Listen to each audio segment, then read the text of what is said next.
На этом вечерний выпуск заканчиваем. Дальше будем также наблюдать, как все будет происходить.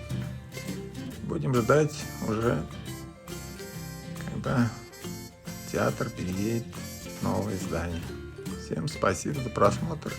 Добра всем и здоровья, конечно.